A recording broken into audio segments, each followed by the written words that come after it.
Telephone करते हैं उसका, अरे ये क्या बात हुई, आप जनता को पैसा दे रहे हैं, जनता का पैसा है, कोई खराब नहीं बांट रहे। किसानों का कर्जा माफ बोलते हैं, राष्ट्रीयकृत बैंक के किसी किसानों का कर्जा माफ नहीं हुआ है। आप मैंने कहा ना, सहकारी बैंकों में आपके अध्यक्ष बैठे हैं, आपके सहकारी बैंक है, वहां पर किसान पैसा लेने जाता है, उससे रिश्वत ली जाती है। कहाँ हिंदुस्तान का अकेला उदाहरण है कि अपने पैसा निकालने के लिए सहकारी बैंकों में। अरे सहकारी बैंक का अध्यक्ष तो 200 करोड़ का घोटाला करके बैठा है पांडे, आप पता करिए, आप भागे भागे फिर रहा है, FIR दर्ज है, आप ही का आदमी था 200 करोड़ घोटाला करके बैठा है पांडे, पता करिए, आप भागे भागे फिर रहा है, FIR दर्ज है, आप ही का आदमी था 200 करोड़ का घोटाला करके हमारा बंदा सहकारी बैंक का 200 करोड़ का घोटाला पांडे जी करके बैठे, देवेंद्र पांडे नाम उनका, आप FIR में फरार है, 4.5 साल सरकार में रहे, आप जांच कराइए। जांच तो होगी, काहे चिंता करते हैं, अब तो बड़ी मजेदार चर्चा यहाँ पर चल रही है, रोकने का मन तो नहीं है, लेकिन चूंकि मेरे पास समय की बाध्यता भी है, इसलिए कुछ ऐसे सवाल है मेरे, वो पूछना जरूरी है। सवन्नी जी, मैं आपसे ही पूछूंगा, और पहले मैं आपसे पूछना चाहूंगा अटल जी, विधानसभा चुनाव में पिछली बार आप यहाँ बिलासपुर से टिकट मांग रहे थे, संघर्ष कर रहे थे, चूंकि आप लोग विपक्ष में थे, आपने डंडे भी खाए और वो सब चीजें हमने भी देखी, लेकिन टिकट नहीं मिल पाया। इस बार क्या से दावेदारी कर रहे हैं? देखिए, हमारी पार्टी लोकतांत्रिक पार्टी है और पार्टी को ये समझ में आया कि बिलासपुर की जगह, ऐसा भी नहीं है कि मुझे पूछा नहीं गया था कि आप बिलासपुर के अलावा कहाँ से लड़ना चाहते हैं। मैं तो बड़ी शिद्दत से अपने सभी बड़े नेताओं को नमन करता हूँ कि उन्होंने मुझे एक चांस दिया था कि आप बिलतरा से चुनाव लड़ें, पर मैंने बोला मैंने मेहनत बिलासपुर से की, अगर यहाँ से टिकट मिलेगी तो चुनाव लड़ूंगा, नहीं तो चुनाव नहीं लड़ूंगा। और मैंने चुनाव नहीं लड़ा और उसका परिणाम मिला कि मुझे लोकसभा की सीट मिली। हार जीत तो राजनीति में लगी रहती है। इस बार भी जहां हाईकमान कहेगी, जहां मुख्यमंत्री जी कहेंगे, वहां से चुनाव की तैयारी करेंगे। आपकी इच्छा कहां से है हाईकमान के सामने? और अगर टिकट नहीं भी मिली तो इस बार भी हम रिकॉर्ड 75 पार करने की ताकत रखते हैं और उसमें पूरी ताकत से भिड़ेंगे। आपकी इच्छा कहां से लड़ने की है? मैंने कहा कि मैं लोकसभा चुनाव चूंकि लड़ चुका हूं, इसलिए सभी 8 विधानसभाओं से बहुत परिचित हूं, चाहे वो बिलासपुर हो, कोटा हो, बेलतरा हो, जहां से अगर टिकट मांगना, क्योंकि राजनीति करने आया हो तो टिकट तो मांगूंगा, पर नहीं मिलेगी तो कांग्रेस कैसे 75 पार हो, इसमें पूरी रणनीति के साथ लड़ा जाएगा।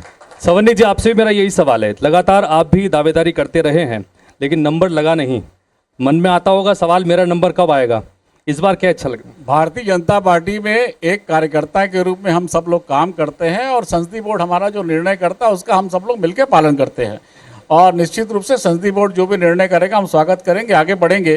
पर आपके माध्यम से एक बात मैं और कहना चाहता हूँ, बिलासपुर संभाग में एक जो बड़ा विषय प्रधानमंत्री आवास योजना का भी पूरे छत्तीसगढ़ में, बिलासपुर संभाग में विशेष रूप से और भी रहने वाला है कि प्रधानमंत्री आवास में आज 16 लाख गरीबों को प्रधानमंत्री आवास से सरकार ने वंचित किया है।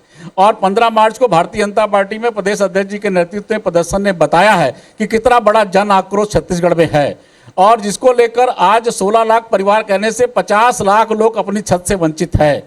आज जल जीवन मिशन योजना में ये सरकार का नंबर जो है पूरे हिंदुस्तान में 34 राज्य है तो 28वें नंबर पे खड़ी है। आज प्रधानमंत्री जी कहते हैं कि हम टेप नल के माध्यम से घर घर पानी देंगे, किंतु राज्य की कांग्रेस सरकार सिर्फ इसलिए टेप नल नहीं लगाना चाहती कि लोग मोदी के गुणगान करेंगे और ये सारी योजनाओं को ये बाधित कर रहे हैं।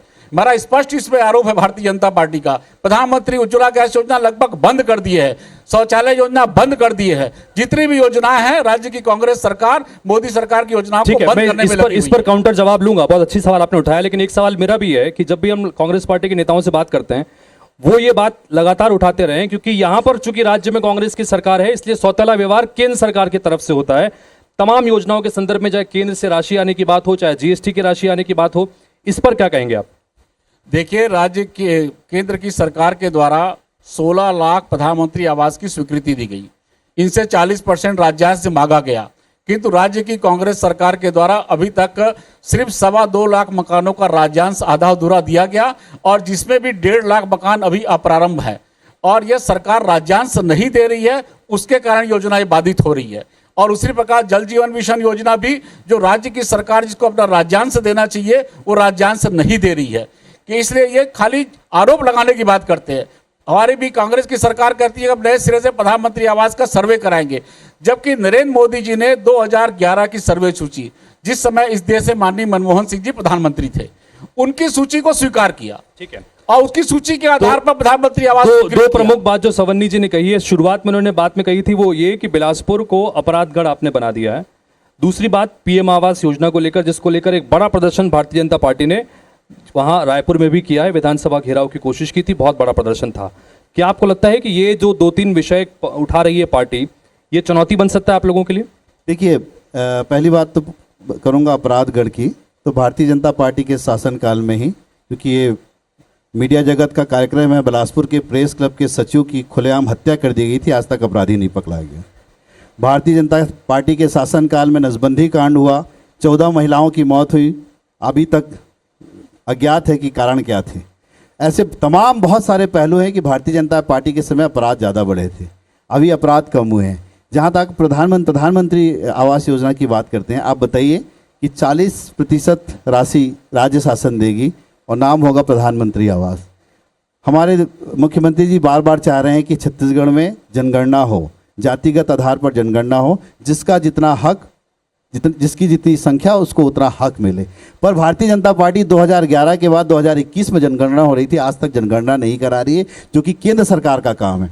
और ये बात सच है कि जिसका जितनी संख्या होगी उसको उतना हक मिलना चाहिए, ये हमारे मुख्यमंत्री जी कहते हैं। इसलिए उन्होंने आरक्षण को भी कहा कि यहाँ पर अगर 32% आदिवासी हैं, यहाँ 12% अनुसूचित जाति के लोग हैं, यहाँ पर 42% पिछड़े वर्ग के लोग हैं, तो उनको उनके संख्या के आधार पर उनको आरक्षण मिलना चाहिए। और इस बात को लेकर भारतीय जनता पार्टी क्यों पीछे होती है? क्योंकि भारतीय जनता पार्टी नहीं क्या चाहती कि छत्तीसगढ़ के अनुसूचित जाति, जनजाति, अल्पसंख्यक लोग आगे बढ़ें और उनके लिए कोई काम हो सके। इनके लिए तो केवल एक ही नारा है, हम दो हमारे दो, और उसी पर वो काम कर रही है। जी सवन्नी जी, क्या काउंटर करेंगे इसके ऊपर? देखिए, हम दो हमारे दो पर ही के मामले की जब बात होती है तो मैं इस बात को नहीं कहता।